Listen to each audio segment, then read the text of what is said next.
Hey everyone, this is my Poison Dark GLC deck, and I will be going over the choices of why some of the cards are in here, and just the overall power of Poison. So, the Petulant is what really pushed me to build this deck because my Shrouded Fable ETB came, and I thought this was a beautiful card, and it had a really powerful ability too in Toxic Subjugation, where as long as it's in the active, you put 5 more damage counters on your opponent's poison Pokemon during Pokemon checkup. So it really accelerates the damage that poison deals in between turns. And then pair it with Brute Bonnet and its Toxic Powder ability. You can actually win on the first turn of the game if your opponent has a Pokemon with 60 HP or less in their active spot. You can just win before they even get a turn. So that's a really cool line you can take with this deck. The deck also has access to Galarian Wheezing, which is just generally a really powerful card. Ability Lock is insane, and it's even got an attack that poisons. So with all the other poison support in here, you can really apply a lot of pressure with Galarian Wheezing. And it's even got the coughing with Ascension, so you can start item or ability locking as soon as your first turn going second.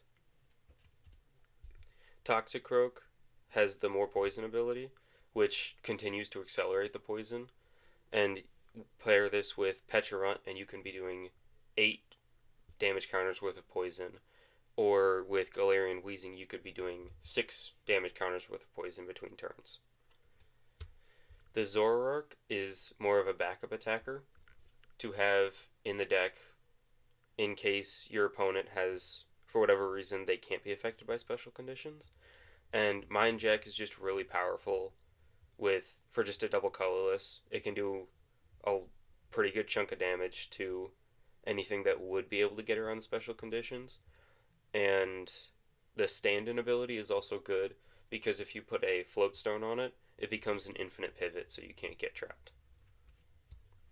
Now, the Crobat is a bit more of a support line with the Fur Retreat Zubat first off. This is really nice as just a little piece of pivot that you can have down early game.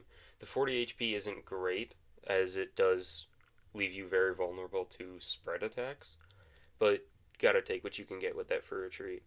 Now, Golbat, when you evolve it, you get to draw 2 cards, which is Dark doesn't have a lot of draw. It's this and this Liepard, which I'll talk about in a second. But you can also play this with the Crobat, so it's just worth playing that Golbat. And then the Crobat, this one, it's got the Shadowy Envoy ability, where if you play Janine's Secret Art, which is a card in the deck, you can draw that turn. You can draw cards until you have 8 in your hand. You won't always be getting this off every game because you kind of have to set Crobat up. Like, there's no rare candy in this deck, so you want to set Crobat up slowly throughout the game, and you might just never play Janine with this on the board, but it doesn't really matter if you do or not because it's got Fur Retreat and 120 for 2, and you put 2 damage counters with a poison instead of 1 is not bad at all, especially for a stage 2. Clean up a little bit. And then there's Liepard, which is the only other draw that Dark has, where it's got trade. It's like Refinement Curlia, you discard a card from your hand and draw 2. Seviper is the other attacker in the deck with Venoshock.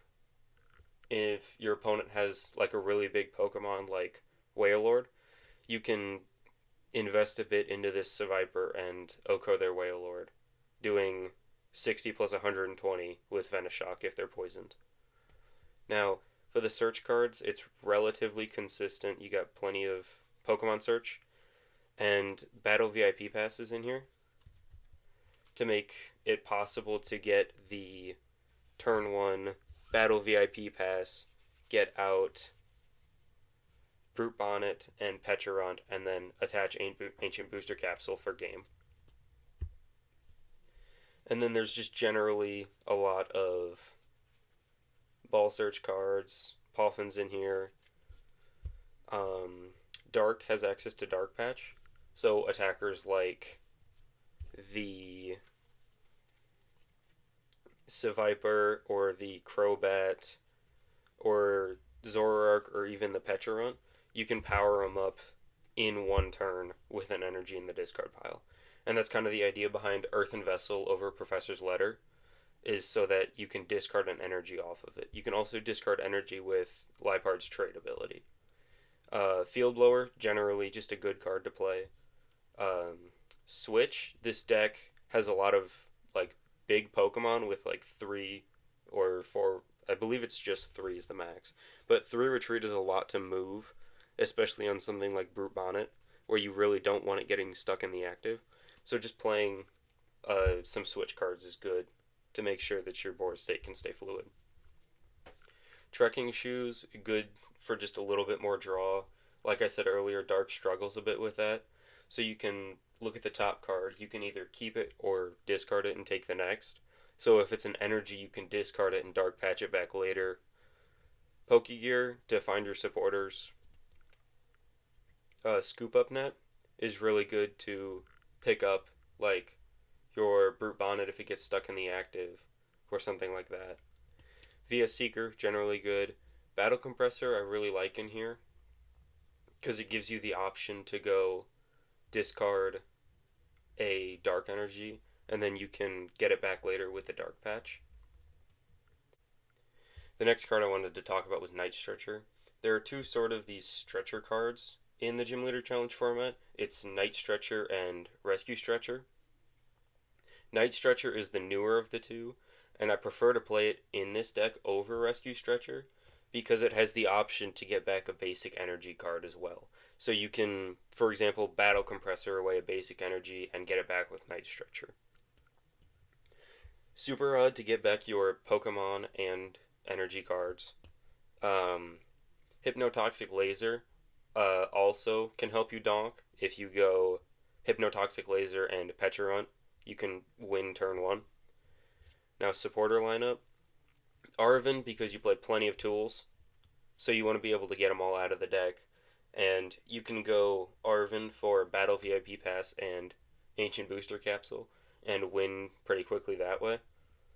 Raihan is in here to keep up the like flow of attackers and the acceleration. And again, Dark doesn't have too much draw, so it lets you cherry pick any card you want out of the deck. Janine, it's a newer card from Shrouded Fable, and it's more acceleration to your Dark Pokemon.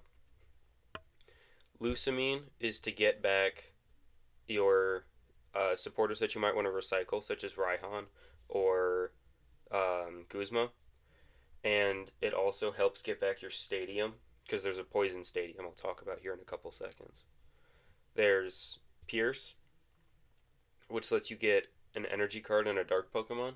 And this can get you Hiding Dark Energy, which is in the list, which gives one of your Dark Pokemon for retreat.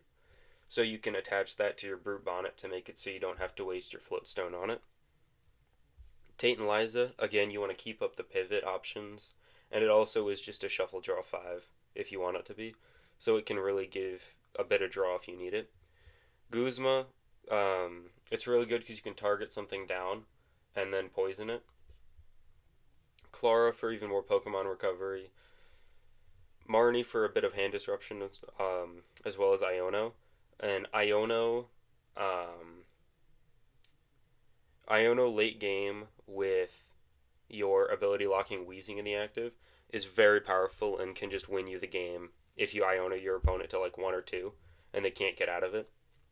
Now, Floatstone is one of the tool cards, gives the Pokemon free retreat. Like I was saying, you want to keep switches open as much as possible. U-turn board doesn't do a ton in here, so you want to have Floatstone to make sure that you can move whatever you need to. Luxurious Cape on Wheezing puts it up to 230 HP, so now you have a 230 HP Pokemon in your active spot that is ability locking your opponent and doing some very meaningful poison damage. I still do have U-turn board in the list because it's very good on your Lipard if you can get it down. because the Liepard then becomes an infinite pivot for you. And then obviously the Ancient Booster Capsule to combo with the Brute Bonnet. This is the Poison Stadium that I mentioned earlier, Perilous Jungle, and it puts 2 more damage counters on each poisoned Pokemon that isn't a Dark type. So this doesn't put more poison on your Pokemon. And then Artisan to keep your options open and have more of a chance of getting that turn 1 donk. And then for energy, Hiding Dark again, more pivot the merrier. Twin and double colorless, because we have plenty of attackers that, like Seviper, even Liepard, Zoroark, attackers like those that you can just attach a double colorless or twin and then have them going right away. And then I have 6 dark energy in the list. Now, Poison has some interesting interactions with other cards, such as Shaman, for example, their Rally Back. Poison does not activate Shaman's Rally Back, so they won't get the damage boost because you knocked their Pokemon out in between turns. And it's a similar thing with Raihan, where the card states if any of your Pokemon were knocked out during your opponent's last turn. And because Poison takes the KO in between turns, you can deny them cards like Raihan and Teammates. This deck is a lot of fun. I definitely recommend it if you want to try it out. I feel like it's a very beginner-friendly deck, as most of the cards are from recent. Hypnotoxic Laser might be the only problem card for you to get, but otherwise it's a really fun deck, and thank you guys for watching.